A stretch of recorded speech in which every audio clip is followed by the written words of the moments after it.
Maven log 032123. Franks, a fellow dimensional traveler and friend, told me of a bleak yet fascinating world she found. She described the world as being filled with these horrific yet fantastical stories of people fighting to survive, alongside the existence of some anomalous creatures. Of course, my interest was piqued and I decided to take a look for myself. I took on an alias and Franks directed me to this company called Lobotomy Corporation. I had no idea what I was getting myself into. I should have known something was odd when I was immediately hired and the assistants, including the AI, were all sociopaths. That friend who tricked me into this job kept encouraging me to not get too attached to the employees and treat them like any other resource.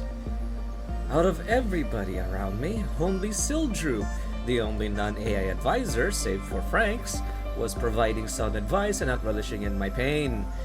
Though I am getting ahead of myself, he was very helpful, but he still had some sociopathic tendencies given he isn't two-faced by the deaths of the employees. Dear God. Anyhow, I started with orientation, where Angela, an AI assistant, gave me a quick rundown of how the facility works, and how I'm supposed to manage my employees, called Nuggets by Sildrew for some reason. That was my first taste of how I managed to surround myself with sociopaths, as Angela and Franks were always in some kind of ominous synchronization whenever they remind me to not see my employees as people. After orientation, I was handed a pocket watch with an odd design. It sports a red clock with flames protruding at the top. The clock hands have a Victorian-esque design and they extend a bit beyond the watch's boundaries. "Keep that with you," Soldier told me. "That watch stops and speeds up time." "You're gonna need that," Frank remarked with a mischievous grin. And with that, my true shift began.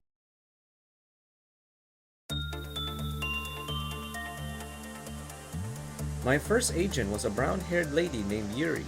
Her personality was a bit of a breath of fresh air, as she is not a sociopath and actually had some levels of empathy for others, though I can't really say much since she's an agent and not my goddamn advisors. Though I did notice that Sildrew took note of that fact, and almost as if he had met a long-lost or long-dead friend. Upon realizing it as well, I think Franks also had the same reaction. Who is this Yuri, and why did those two have such a reaction when they saw her? Nevertheless, day one was expectedly uneventful. I was assigned to study some kind of floating skull with a cross embedded into it that seems to be a stand-in for a priest or something, because confession is always mentioned when interacting with it. That and the constant church choir I keep hearing when near that thing. I decided to call it Jesus Skull, since that anomaly seems to have some beneficial properties. Other than getting my bearings around the facility, all I did around day one was just keep sending Yuri to, I guess, pray, research, or whatever she does with Jesus Skull. Though Sildrew did note that Jesus Skull is what's normally assigned to new managers, though there is a chance that new managers could be assigned a more dangerous anomaly, which would have been trouble since I was still learning. This guy can hurt me too much. What the? This is the safest abnormality in the game. One of the safest. One of the safest. So I got lucky. Lucky. No, it gives you this at the start. Oh. So it's always the safest at the start. There's one specific abnormality it can give you at the start that's not safe. Day 2 was when I started to get the groove of things, and I was actually given the choice on which anomaly to study next. Of course, I knew very little of the world, and the descriptions only served to give me some level of paranoia on what horror I'd be encountering. I ended up inadvertently choosing what I'd like to call Punisher Bird. Day 2 was a day when I truly learned how sociopathic my coworkers were, and how little the lives of the employees meant to them. It was also the day when Soldier reminded me of that little button placed by the 12 part of my pocket watch. Just Keep this guy happy. Heads up. Yes. Press escape. Just so you know, the retry the day button's right there. I'm just letting you know that now. The day started out normally, with me sending the new agent Elena to the new Anomalies chamber. Little did I know, Soldier's reminder would actually be timely. Bird, I thought it was a tree. Oh, okay, good, Elena, It good. does red damage, Alright. by the way. Okay, it's okay. Elena's keeping it together, I hope. Oh no. Elena, stop moving. Oh no. What? No, let's Elena's go dead. no. That was the first time I experienced an entire day restarting before my eyes. It felt weird as I saw everything running in reverse while the scenery around me changed back to when the agents' shifts started. Learning my lesson this time, I made sure to keep Elena away from the bird and had Yuri, her senior, take care of things for now. Dear God, I have a feeling in the pit of my stomach that Elena's death was only a taste of what's to come. Yuri barely held it together against Punisher Bird, but thanks to that, I managed to learn a lot about this anomaly, while I trained Elena on her stats throughout the day. So things were going so well, and Punisher Bird had to ruin it. Again. Elena, Oh. I need you to keep getting Yuri died. Okay, so how many black boxes are there? So I restarted the day a second time.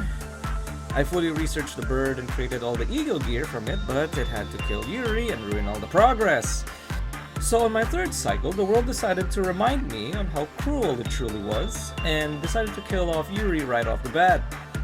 Needless to say, the fourth loop was filled with anxiety, as I had to depend on Yuri to not only study the bird, but also get the ego from it. I took this time to basically lament over the fact that Franks had tricked me into suffering in this world, but she was quick to remind me of how she described the world as cruel, and that she did not quote-unquote trick me. At least Silger's offer to be my advisor gives a bit of comfort in the ever-increasing depression and anxiety. And I guess through sheer mercy from the world, or luck, or whatever it was, I finally finished day 2.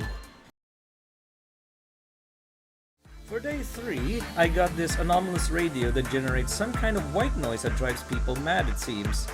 Not too bad, I must say. It was also the day when Franks revealed her other motive in getting me to this world. Another reason why I wanted like Maven to play this game Why? Why?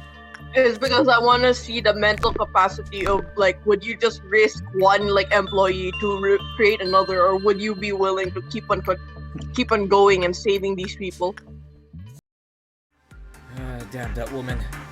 I am a benevolent employer in most of these management scenarios, which means I am knowingly gonna put myself through hell just to keep my employees alive and at least a bit sane by the end of all of this. Day 3 was also the first day I experienced an anomaly breaking out of their cell. I'll just explain the damage types real quick. What the? Huh? It escaped. How did you Okay, escape? now Maven, listen to me. Yes. Yes. Don't attack it. Just let it do its Run. thing. I have Let to it run. do its Okay, thing. I'm telling Yuri to No, run. no. Don't run. Let it do its thing. Trust me. Okay. Just let it do its thing. Okay. Since he's the only one that's not a complete sociopath among my advisors, I decided to heed his tip, which ended up with a few hurt employees but not too much damage. Thank God too, as he said later, that the damage would have been worse if I did attack. I gotta say, the way Punisher Bird behaved looked like it was having some kind of tantrum. Jesus Christ, these anomalies are scary.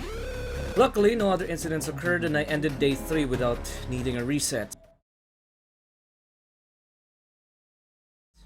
On day 4, the world gave me the yes-no machine that's basically just a stat boost or a debuff. Today was also the day that Silger decided to make me paranoid by asking me how many times I sent my agent to the machine. My God, he enjoyed the paranoia I experienced. But at least his sadism didn't last long compared to Franks's, and with that, day 4 ends without any incident.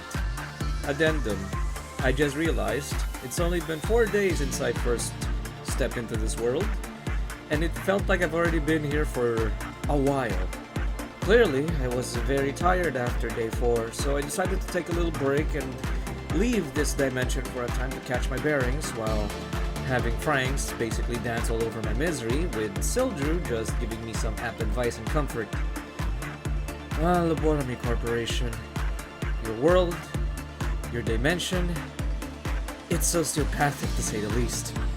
But I've already opened the portal, so I have to see this world through till the end, even if it has nothing to offer except pain and suffering.